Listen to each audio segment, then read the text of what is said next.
ओम गंग गणपते नमः। आप सभी का आपके अपने चैनल पर बहुत बहुत स्वागत है। आज इस वीडियो में हम कार्तिक मास महात्म्य कथा अध्याय 2 का रसपान करेंगे। वक्रतुंड महाकाय सूर्यकोटि समप्रभ निर्विघ्नं कुरु मे देव सर्वकार्येषु सर्वदा। भगवान श्री कृष्ण आगे बोले, हे प्रिय, जब गुणवती को राक्षस द्वारा अपने पति एवं पिता के मारे जाने का समाचार मिला तो वह विलाप करने लगी। हे नाथ, हे पति, मुझको त्याग कर तुम कहाँ चले गए? मैं अकेली स्त्री तुम्हारे बिना क्या करूं? अब मेरे भोजन, वस्त्र आदि की व्यवस्था कौन करेगा? घर में प्रेम पूर्वक मेरा पालन पोषण कौन करेगा? मैं कुछ भी नहीं कर सकती। मुझ विधवा की कौन रक्षा करेगा? मैं कहाँ जाऊं? मेरे पास तो अब कोई ठिकाना भी न रहा। इस प्रकार विलाप करते हुए गुणवती चक्कर खाकर धरती पर गिर पड़ी और बेहोश हो गई। बहुत देर बाद जब उसे होश आया तो वह पहले की भांति करुण विलाप करते हुए शोक सागर में डूब गई। कुछ समय के पश्चात जब वह संभली तो उसे ध्यान आया कि पिता और पति की मृत्यु के बाद मुझे उनकी क्रिया करनी चाहिए जिससे उनकी गति हो सके। इसीलिए उसने अपने घर का सारा सामान बेच दिया और उससे प्राप्त धन से उसने अपने पिता एवं पति का श्राद्ध आदि कर्म किया। तत्पश्चात वह उसी नगर में रहते हुए 8 पहर भगवान विष्णु जी की भक्ति करने लगी। उसने मृत्यु प्रत्न तक नियम पूर्वक सभी एकादशियों का व्रत और कार्तिक महीने में उपवास एवं व्रत किया। हे प्रिय, एकादशी और कार्तिक व्रत मुझे बहुत ही प्रिय हैं।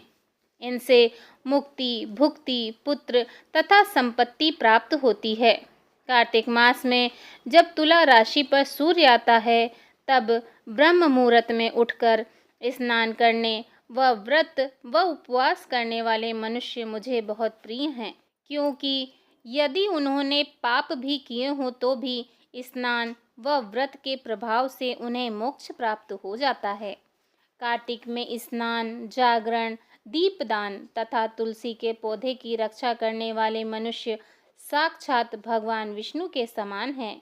कार्तिक मास में मंदिर में झाड़ू लगाने वाले, स्वास्तिक बनाने वाले तथा भगवान विष्णु जी की पूजा करने वाले मनुष्य जन्म मरण के चक्कर से छुटकारा पा जाते हैं। यह सुनकर गुणवती भी प्रतिवर्ष श्रद्धा पूर्वक कार्तिक का व्रत और भगवान विष्णु की पूजा करने लगी। हे प्रिय, एक बार उसे ज्वर हो गया और वह बहुत कमजोर भी हो गई। फिर भी वह किसी प्रकार गंगा स्नान के लिए चली गई। गंगा तक तो वह पहुंच गई, परंतु शीत के कारण वह बुरी तरह से कांप रही थी। इस कारण वह शिथिल हो गई। तब भगवान विष्णु जी के दूत उसे उनके धाम में ले गए।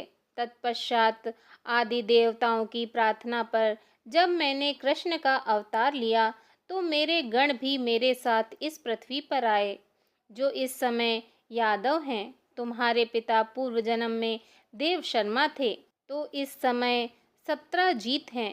पूर्व जन्म में चंद्र शर्मा जो तुम्हारा पति था वह डाकू है, और हे देवी, तू ही वह गुणवती है। कार्तिक व्रत के प्रभाव के कारण ही तू मेरी अर्धांगिनी हुई है। पूर्व जन्म में तुमने मेरे मंदिर के द्वार पर तुलसी का पौधा लगाया था। इस समय वह तेरे महलों के आंगन में कल्प वृक्ष के रूप में विद्यमान है। उस जन्म में जो तुमने दीप दान किया था उसी कारण तुम्हारी देह इतनी सुंदर है और तुम्हारे घर में साक्षात लक्ष्मी जी का वास है। चूँकि तुमने पूर्व जन्म में अपने सभी व्रतों का फल पति स्वरूप भगवान विष्णु को अर्पित किया था, उसी के प्रभाव से इस जन्म में तुम मेरी प्रिय पत्नी हुई हो। पूर्व जन्म में तुमने नियम पूर्वक जो कार्तिक मास का व्रत किया था उसी के कारण मेरा और तुम्हारा कभी वियोग नहीं होगा। इस प्रकार कार्तिक मास में व्रत आदि करने वाले मनुष्य मुझे तुम्हारे समान प्रिय हैं। दूसरे जप तप यज्ञ दान आदि करने से प्राप्त फल कार्तिक मास में किए गए व्रत के फल से बहुत थोड़ा होता है, अर्थात कार्तिक मास के व्रतों का 16वां भाग भी नहीं होता। इस प्रकार सत्यभामा भगवान श्री कृष्ण के मुख से अपने पूर्व जन्म के पुण्य का प्रभाव सुनकर बहुत प्रसन्न हुई। बोलिए श्री हरि भगवान विष्णु जी की जय। ओम नमो भगवते वासुदेवाय नमः।